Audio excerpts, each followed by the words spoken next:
اللہ نے جب حکم دیا ہے تو عزت سے سجدہ کرو. عقل مندی اسی میں، اللہ کے ماننے میں عقل مندی ہے. اللہ کے حکم کے خلاف زبان درازی کرنے میں عقل مندی ہے نہیں ہے. بادشاہ جب کہہ رہا ہے ایسا کرو تو بادشاہ کی صحیح ہوتی ہے وہی مان کے چلنا پڑے گا. وہ کائنات کا بادشاہ ہے جو عدل و انصاف کے ساتھ بادشاہی کرتا ہے، جو ساری چیزوں کے بھید جانتا ہے. جب اس نے بتا دیا سجدہ کرو کرنا پڑے گا. نہیں، میں عقل مند ہوں بہت، میں آگ کا بنا ہوں تو آگ میں ہی جاتا ہوں. آگ کا بنا ہے جا. اللہ کی نافرمانی کی وجہ سے کہاں چلا گیا؟ وہ ہمیشگی کی جہنم میں چلا گیا. کیوں؟ اس نے اللہ کے حکم کے مقابلے میں اپنی عقل چلائی.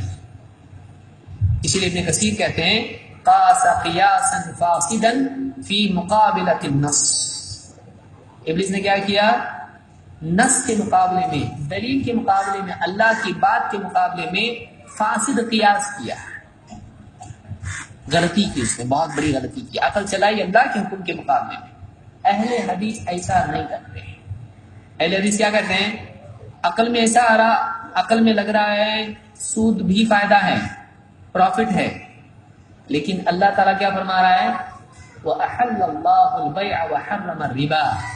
اللہ نے احل اللہ البیع، اللہ نے تجارت کو حلال کیا ہے لیکن سود کو کیا کر دیا؟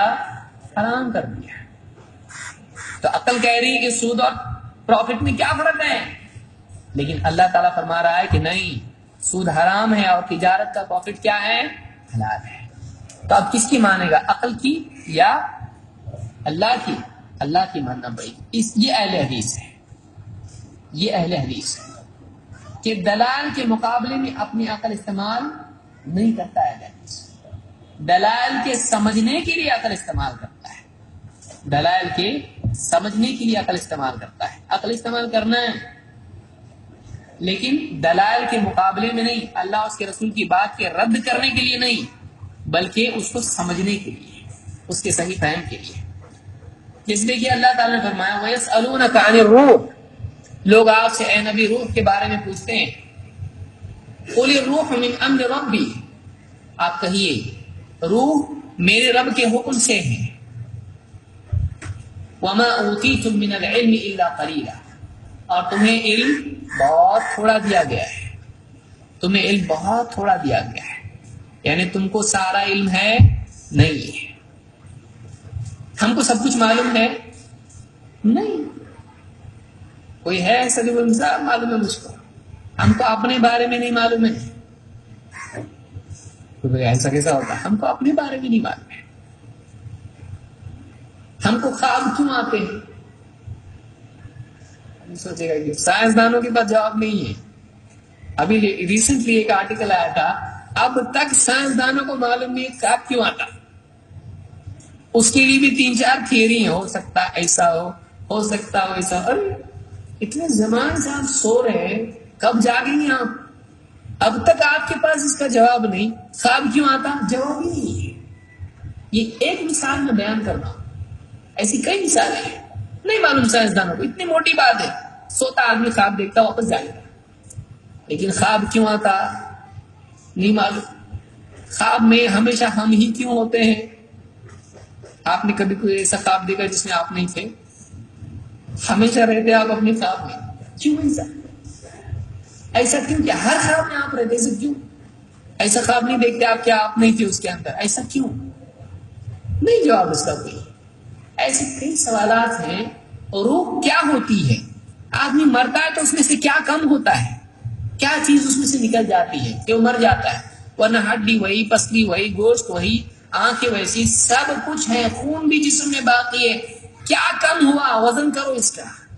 کیا کم ہوا؟ یہ حرکت ہی نہیں کر رہا ہے. کیوں؟ کیا تھا وہ جو اس کے اندر سے نکلا؟ نہیں معلوم، کیونکہ وہ روح کو مانتے نہیں. تو روح نہیں تو کیا ہے؟ وہ کیمیکل ریاکشن ہو رہے تھے، وہ رک گئے. باڈی میں کیمیکل ریاکشن ہو رہے تھے، وہ لائف تھی. لائف کیا ہے؟ سائنسدان سے پوچھئے حیات کیا ہے؟ نہیں معلوم. ابھی کیا معلوم تم کو؟ کیا معلوم؟ کیوں ہم دنیا میں ہیں؟ دنیا میں سب ہمارے فائدے کا کیوں ہے؟ بھوک لگتی کھانا ہے، پیاس لگتی پانی ہے، لباس کے لیے سب کچھ ہے، یہ ہے وہ ہے، سب ہے.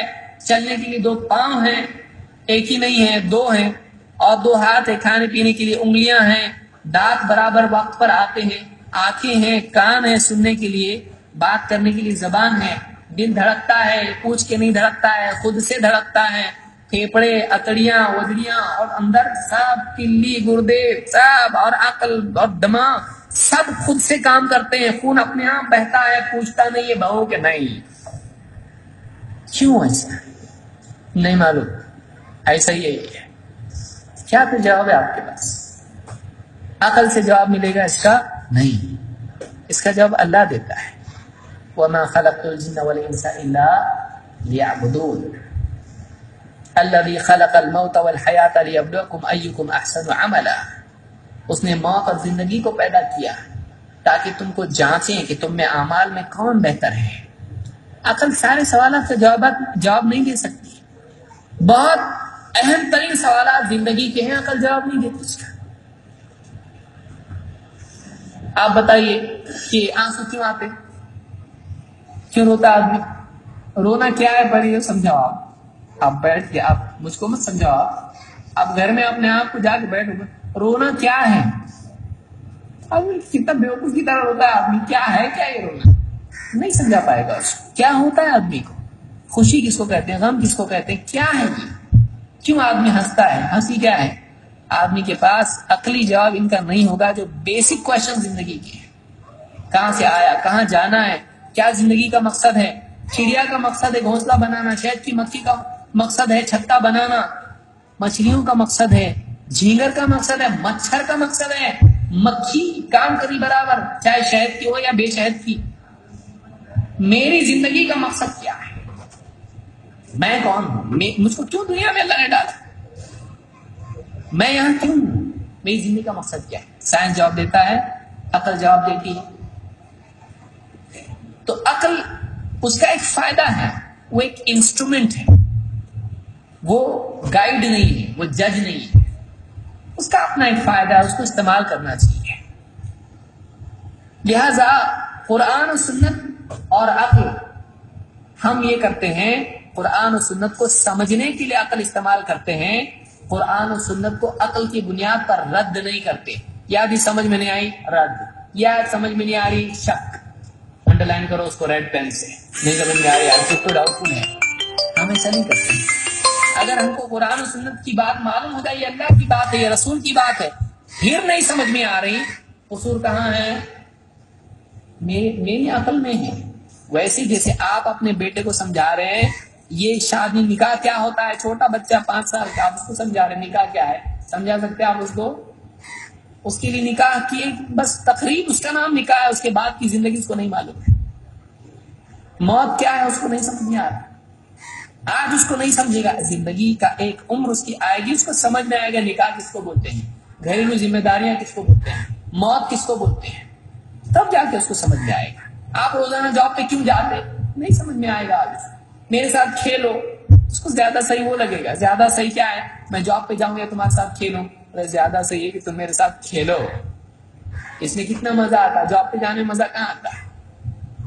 لیکن باپ کو معلوم ہے مزہ اصل اس میں سارا مزہ کرکرا ہو جائے گا اگر جاب پہ نہیں جائے گا. سب گھر والے مل کے روئیں گے ایک ساتھ ایک آواز میں. اس کو آج نہیں سمجھ رہا ہے، کل سمجھے گا اس کو. تو ویسی بہت ساری چیزیں آج ہم کو نہیں سمجھ رہی قرآن و سنت. ہو سکتا ہے یہ ہمارے عقل کی کمزوری کی وجہ سے، لیکن وہ بات حق ہے. ایک کو نہیں سمجھے گی لیکن دوسرے کو سمجھتی ہے. وَرُبَّ حَامِلِ فِقْهٍ لَيْسَ بِفَقِيهٍ وَرُبَّ حَامِلِ فِقْهٍ إِلَى مَنْ هُوَ أَفْقَهُ مِنْهُ. بہت سے حکمت کی بات لے جانے والے فقیہ گہری سمجھ رکھنے والے نہیں ہوتے، اور بہت سی لوگ بات لے کے جاتے تو ہیں سن کے، لیکن ان سے زیادہ سمجھدار تک وہ بات پہنچاتے. کوئی ایسا ہوتا ہے ان کو سمجھ میں نہیں آتی لیکن اس کی سمجھ میں آ جاتی ہے. لہذا اہل حدیث کا یہ عقیدہ ہے کہ اللہ اور اس کے رسول کی بات ہمیشہ حق ہوتی ہے اگر ثابت ہو تو. یہ بھی نہیں کہ آنکھ بن کر کے سب حدیثیں ماننا شروع کر دیا، کوئی حدیث ضعیف نہیں، سب ضعیف بھی صحیح، صحیح بھی صحیح، سب صحیح نہیں. واقعی رسول کی بات ہے اور پھر عقل میں نہیں آ رہی تو ہم اس کو مانتے ہیں، انتظار کریں گے ہماری عقل کھلنے کا، ہماری عقل کے کھلنے کا، بالغ ہونے کا انتظار کریں گے. جب تک عقل بالغ نہیں ہوتی چپ بیٹھے گی، جب بالغ ہوگی تو پھر ساری باتیں سمجھ میں آ جائیں گی. ایک انٹلیکچوئل پیوبرٹی